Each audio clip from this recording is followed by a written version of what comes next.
Hello and welcome to a new video. In today's video we're going to take a look at the expert team from Luckyboy, who has been using a double steel line here, which you kind of want to try out here today. We're going to have a very interesting team with the Shadow Scissor, the Azumarill, and also the Empoleon. I haven't tried out Empoleon yet this season, even though it got buffed, and honestly, Empoleon has been consistently one of the stronger Pokemon from what I've seen so far from other players. A lot of people like to use it. It didn't really have a lot of play recently in the Show 6 Big 3 format, but in the Go Battle League I've encountered at least this Pokemon quite often, and it's a very, very strong one. You're going to have here, of course, Shadow Scissor in the lead. We're going to have the Safe Stop of the Azumarill, and we're going to have in the back then our Empoleon to try to win the battles with it. But generally the team actually more functions like, I don't know, like an ABA style line. We're going to have two steel types that kind of function quite well against fairy types, as you see already in the first battle. But you kind of want to play out the lead matchup anyway, because if you can win that one, you can kind of line yourself. And I do think this is kind of the main idea behind this team. For example, here again, we're going to have another Pokemon in the lead that's going to be a fairy type that we are going to be able to kind of hard counter with our steel type Pokemon. This time around, I decided to catch the move onto my Azumarill, which can take a Shadow Punch way easier than the Scissor can do. And with the previous damage from the Scissor, we kind of put them already into range where I can go for the full farm down against them after hitting one Play Rough. And so we're going to go for that Play Rough now. The Play Rough is not going to go through yet because they have a Shadow Punch still stored. They're going to get to the moves so incredibly fast, it is ridiculous. But as we will see here, this is going to do some solid amount of damage. We can swap out of here and catch them off guard because I don't need to keep my Scissor alive. I really don't need to. I can just go for a charge move here again, and we know that there's going to be that Ninetales there. But I still have my Empoleon, which is arguably even a harder answer to the Ninetales, as we're going to be able to resist all of the hits there. I guess we do the same here as well on our Scissor, but we double resist the ice type damage, which is kind of cool. But look at the bullet punch damage already, and now they completely lose their hope as they're getting destroyed by our Empoleon. And so against Pokemon like Talonflame, I would actually rather recommend you to go into your Empoleon, which is going to be able to outspeed the opponent guaranteed all the time, which allows you to usually win the battle here as well against the Talonflame. And if you don't, we're going to still have, of course, that Azumarill in the back. And so that's actually a very, very solid matchup for us. They decide to go for the Flame Charge, and honestly, I don't really mind that too much. They go down to the Dusclops. That is going to be a little bit more tricky, especially as I expect I can still take that move, but I decide to use a shield. This is a little bit of a silly play by me. I decided to go into my Scissor now. I know I can take a hit here. I have two Hydro Cannons stored. I think I don't really play this game perfectly. As we see the Shadow Punch coming through, I can go for the Night Slash, do a lot of damage here. This is going to be fantastic here against the opponent, as they're gonna get now, or to deal with our boost, which is going to be great. They are gonna be able to farm us down time, and I would win the CMP tie with my Empoleon, but I thought they need still another fast move, and so I make a big mistake here by going for the extra fast move, which now kind of seals the deal here. They can go for the Flame Charge. I have only my Azumarill, and with a shield left there, I know that I have no chance. I'm actually up against Pokegames, so I didn't really know. A streamer here as well. We're going to have the Night Slash now coming through against them. We're going to be in, again, a very solid spot. I don't really need to swap out of here. I really don't need to swap out of here. I can just go for a shield, and if I can win this matchup, I am actually quite happy. And so what I'm going to do is I'm going to stay in, and I'm going to go for another Night Slash. If I'm going to be able to knock them out here, that would be fantastic. And as you guys see, we are going to be able to do that, and we're going to get, again, the double attack boost, which honestly doesn't really matter too much, because yeah, while we got a little bit more damage in against the Marowak, we are going to be able to counter them anyway with our Florges, with the Empoleon, against the Florges. And I just see, this is the first battle that I did with this team. Why do you see this? Because I have the wrong fast move on my Empoleon. I'm running Steel Wing still, which is hilarious. I didn't know it was up against Pokegames. Shout out to you as well. This was not intentional, of course. It's supposed to be Metal Sound. I just expected that I already changed the move, but it didn't. And with that, I'm still going to be able to win because I can farm them down. And we can move on to the next opponent.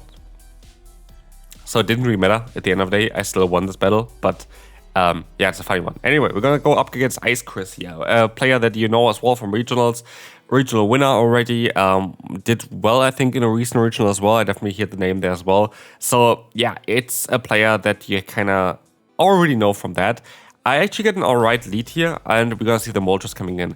I feel like for this team, Moltres is a bit of a difficult Pokemon to deal with, and that seems kind of funny because you have actually good Pokemon to deal with this Pokemon, because you have Azumarill and the other Steel type there as well, which can resist the Flying type damage. We're going to have the Empoleon there, but honestly, I felt like that this is actually one of the toughest matchups in this team here, because Empoleon is not known for the bulk. Empoleon really isn't known for the bulk, which you're gonna see here as well.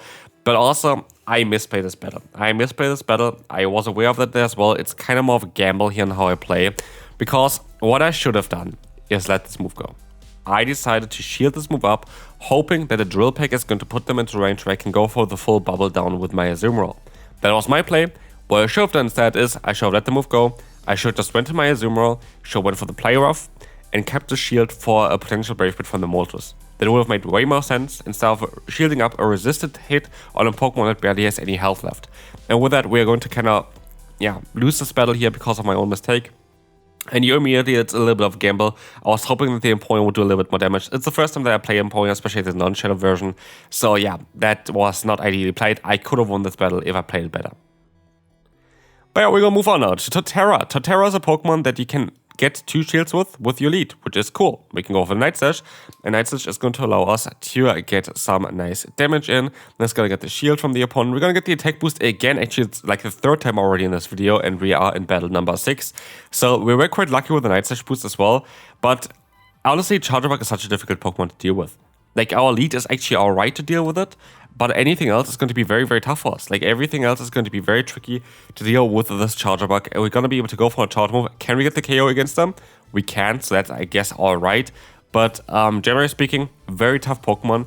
But we're going to see, again, the Torterra coming in. It's not an ideal matchup for us at all. We have to let the move go. It is going to be the Frenzy Plant, and they're going to basically knock us out. I am forced to go to my Azumarill, and I'm going to try to go for the full farm down as I decide to use a shield against that Frenzy Plant from the opponent.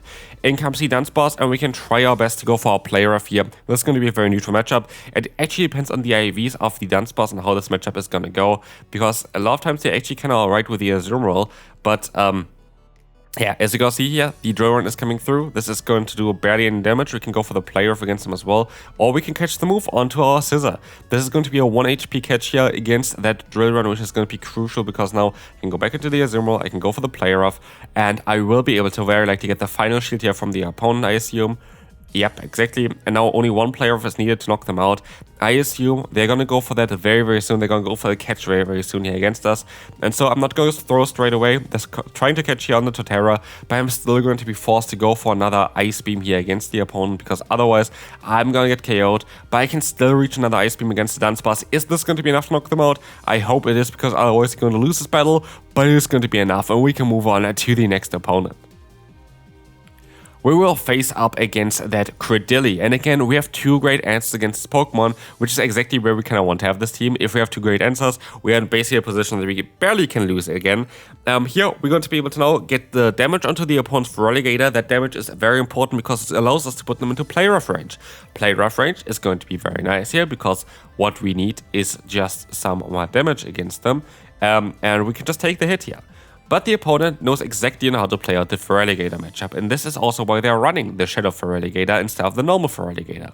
Because with this Pokemon, they are going to be able to apply a lot more fast move pressure against our Azumarill in the 2-shield scenario. And what they do here right now is force me to go for another shield, but not only this, they actually have 2 Hydro Cannons stored at this point. What I should have done though, is I should have let the move go most likely, because I would have been able to keep the shield advantage on my Shadow Scissor.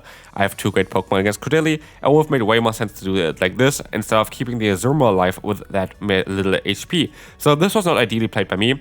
I didn't want to go for the extra bubble. At least we're going to still have the CM Pitta here against the opponent, but I could have played it out so much smarter, so much better, and so much cleaner, which I didn't do here, which maybe is going to cost us another battle. Well, let's find out.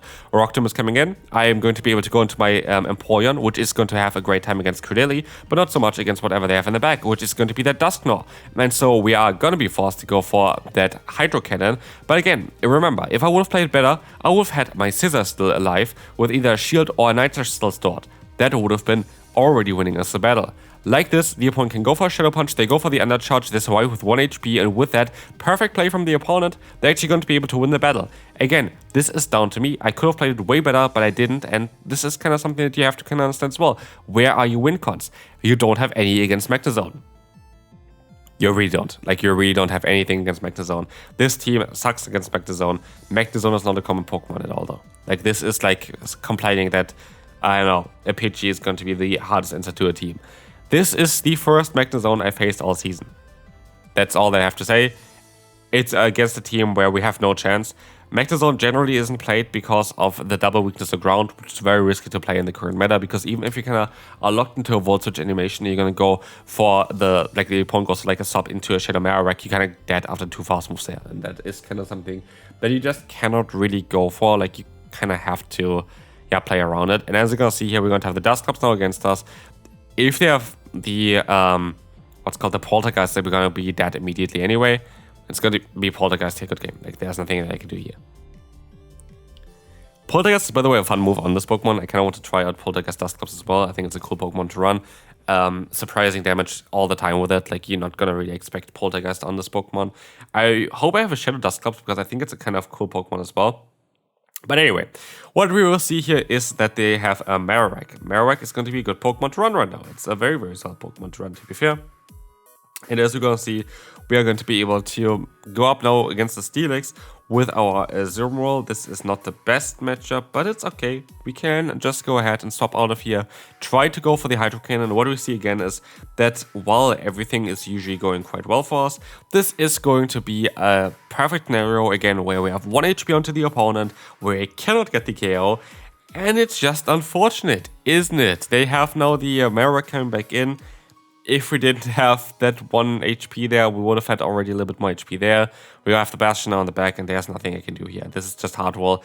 Bastion, you need to have Hydro Pump Azumarill. And honestly, I've seen actually quite a few Hydro Pump Azumarill recently that are trying to counter the Bastiodon.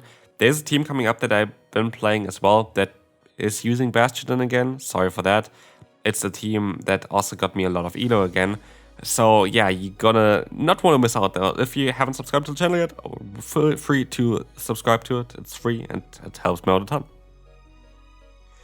Anyway, let's take a look at the next opponent we're going to have here, the Dusclops. I'm going to try to go to my Azumarill, and I will be able to just let the moves go. This is going to be a Shadow Punch. This is going to be alright. We put them into a position where we can go for one player off to knock them out, which is also absolutely perfect. We have the Shadow Punch coming in, and as we will see here, the player is going to now connect against the opponent. This is perfectly fine. This is allowing us to get the damage onto them, getting nearly the KO onto them, and we have the Florges coming back in. We have 2 great answers for this Pokemon, and so I kind of want to try to keep my Azumarill alive here, so I'm going to keep also all the energy on this Pokemon. I see the Trailblaze coming through. I go into my Scissor, and I of course have to use a shield here against the Chilling Water, which is buffed at this point as well. In comes the Stunfisk, and this is going to be a tough Pokemon for us to deal with. We have the Trailblaze coming through. I hope actually that they use a shield because they're debuffed, and at the end of the day, that actually works out quite well for me. As we see here, they actually decided to use a shield though. Why? Because I have an Ice Beam stored on my Azumarill, and if I can get some damage onto them first, I might be even able to snipe them afterwards, keep my Scissor alive, and I should be kind of in the right position here as the Ice Beam is going to connect here. Is this even going to be enough damage so to knock them out?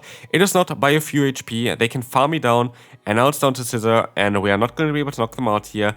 Now it's down to Empoleon, and they have a ton of energy already, and they have enough energy to even reach another charge move here, which is really unfortunate. But at least I got 2 fast moves in. Those 2 fast moves allowing me now to outspeed the opponent's Florges to knock them out. But what did they have in the back there again? It is going to be the Stunfisk with 1 HP. And with that, we are going to be able to win this battle. This is going to be it for this video as well. Very cool team to run. Hopefully you enjoyed this expert team, and I will see you then. Bye bye.